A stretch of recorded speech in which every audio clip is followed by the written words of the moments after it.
So my view is this: it is like to the Carry On films, like what Legend of the Seven Golden Vampires was to the Dracula vampire series. Yeah, it contains Peter Cushing as Van Helsing, Robin Stewart as his son, uh, Janet Edge, the Norwegian actress, as the potential love interest, but she ended up becoming a vampire. But it's like Dracula stroke vampirism meets like Bruce Lee, filmed entirely in China. Like the Carry On Emmanuelle. Yes, it is a Carry On film, but it's like it feels different. It feels totally different. Gone is the saucy postcard humour.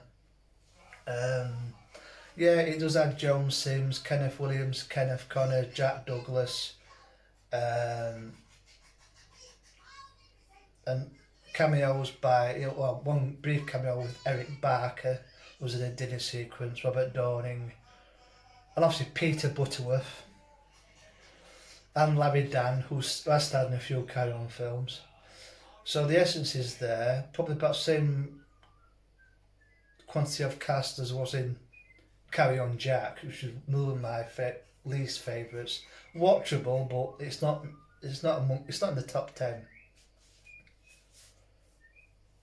It's it is a Carry On film, but it is definitely different.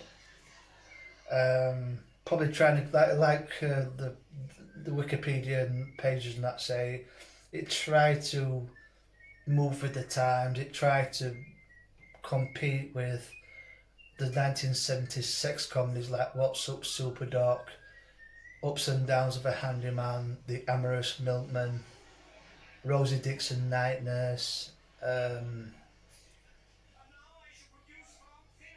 the Confessions films, the Adventures of a film, Adventures of a Taxi Driver, the Adventures of a Plumber's Mate, the Adventures of a Private Detective, which has a cameo with John Pertwee. I think Robin Stewart's in that as well.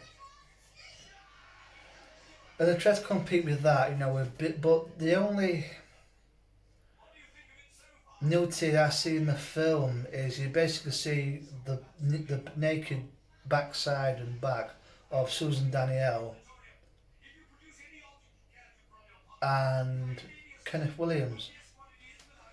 You might see the bare chest.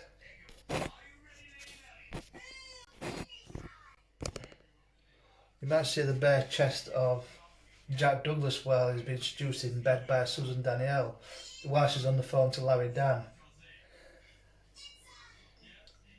Bit more flesh than normal, but unlike Karen England with that scene that was cut where all the female army people at the air defence unit come out with just their battle bottoms on and tits out.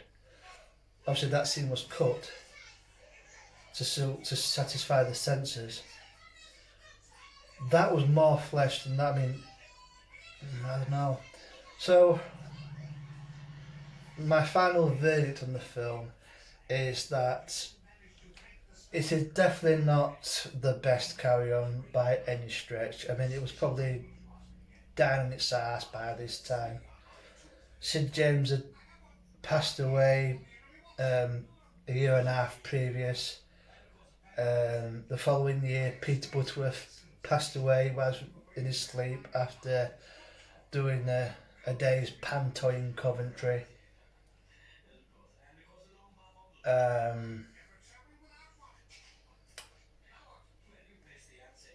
Probably like they said in the audio commentary for Larry Dan and Jack Douglas that the franchise had probably run its course. I would say it's not as bad as I thought. It's not brilliant. It's probably It's probably mediocre. Um, what saves it from being, if it was a football league table, being in the relegation zone, what saves it is the fact that despite the maybe some of the rather flat dialogue and this and that, despite all that, Jack Douglas, Kenneth Connor, Kenneth Williams, Joan Sims, Peter Butterworth, Larry Dan, all the others give it their all with utter conviction. Kenny Connor is brilliant as the chauffeur. Jack Douglas almost plays like a bawdy version of 12 Trees from Your My Lord. But no sign of them hating it. They did it because they loved Gerald Thomas, they loved Peter Rogers. And I would say it's watchable. I wouldn't condemn it, I wouldn't erase it, I wouldn't chuck it in the bin. It's watchable.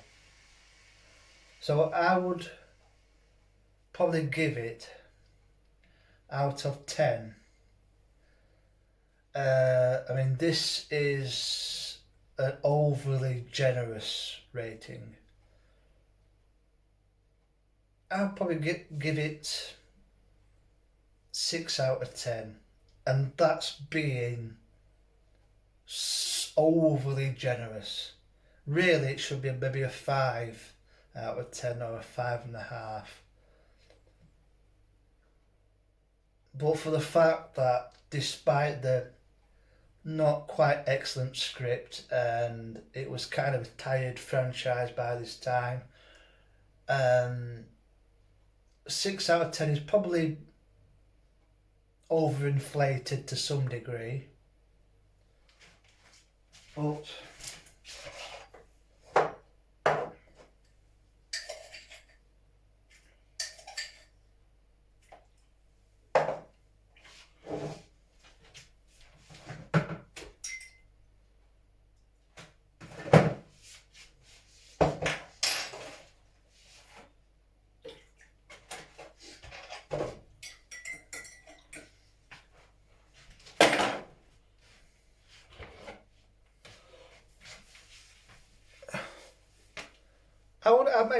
I would happily say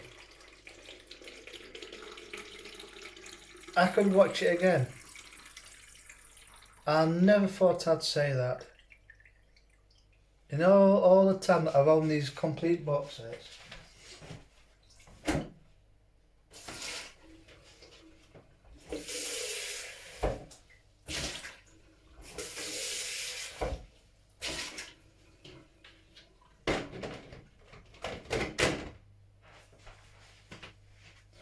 I never thought I would say that. I so resisted taking that disc out of the box for so long. So resisted temptation. It's definitely no worse than Carry On England. I think Carry On England, despite the excellent, almost carrying on from It Ain't Half Hot Mum's performance of Windsor Davis, and again Kenneth Connor's in it, and Melvin Hayes from It Ain't Half Hot Mum, and Patrick Mower. A cameo with Peter Butterworth at the end, and of course Joan Sims. Carry On England really is one film that I ain't too fussed about. I mean, I might watch it tonight just to say, well, I've watched it again, but I mean, that film was terrible.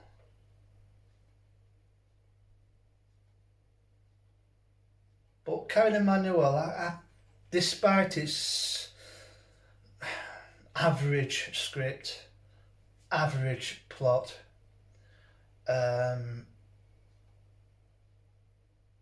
it's nowhere near as bad as I thought. So I think 6 out of 10 is being probably too generous.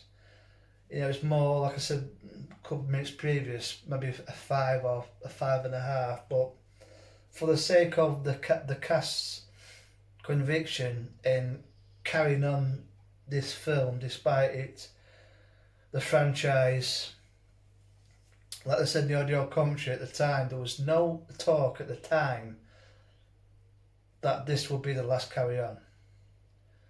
Probably the signs were there that the fact that in 1977 there was no Carry On made, only the That's Carry On compilation, and that the previous one was in 1976, which was Carry On England. I mean, for me personally, of the latter Carry On films, I think Jeff Horn from Scunthorpe's personal favourite of the latter end, without a shadow of doubt, is Carry On Behind. I mean, how would it have been if, I'm guessing Sid James would have been either touring a play or doing Bless This House, which explains why Windsor Davies took over his role alongside Jack Douglas, but how would it have been, if Sid James had played that role? Personally, I think Windsor Davies is fantastic. The late Windsor Davies is fantastic in Carry On Behind. And Carry On Dick, Carry On Behind, they were the last greats. It definitely slid off the cliff edge when it come to Carry On England, and not far behind it was Carry On Emmanuelle. But what we do have is at least 26, 27 films. There's quite a few that we can, the legends of Charles Hawtrey, Sid James, Kenneth Connor and Kenneth Williams, John Sims, and Jack Douglas and all the other ones, even Barb Windsor. I think she was only in 8 or 9, but their legend will live on. And I'm sure as time progresses, there'll be more and more legions of fans that will rediscover the films, which begin with the emphasis of the saucy seaside postcards, and maybe even embrace, but not as warmly as like Carry On Camping or Carry On Abroad or Cleo, may embrace the ones that will like Carry On Emmanuelle, even though by far it is nowhere near the best Carry On. If it was a football league, it probably maybe 3 places above the relegation zone, safe from the drop, but not even mid-table. But hats off to the cast, hats off to Kenneth Connor and Kenneth Williams for carrying it on, showing no signs of this.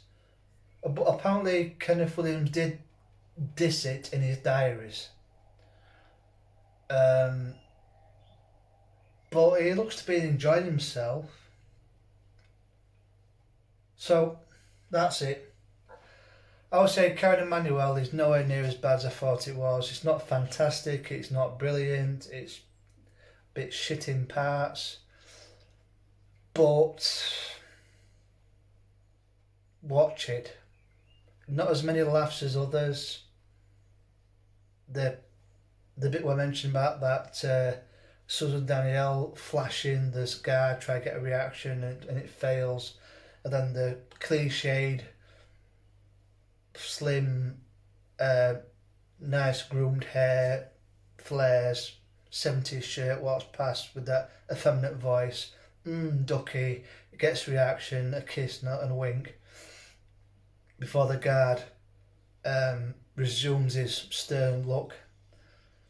Yeah, that's a bit cliched, but what the hell. Turns out it was, excluding Columbus, which probably a lot of, even the stars only did it because of Gerald Thompson, Peter Rogers, excluding that heap of shite, I'll say it's alright. Here endeth my overextended and protracted two-parter or three-parter if you include the first one, which generally is an outtake.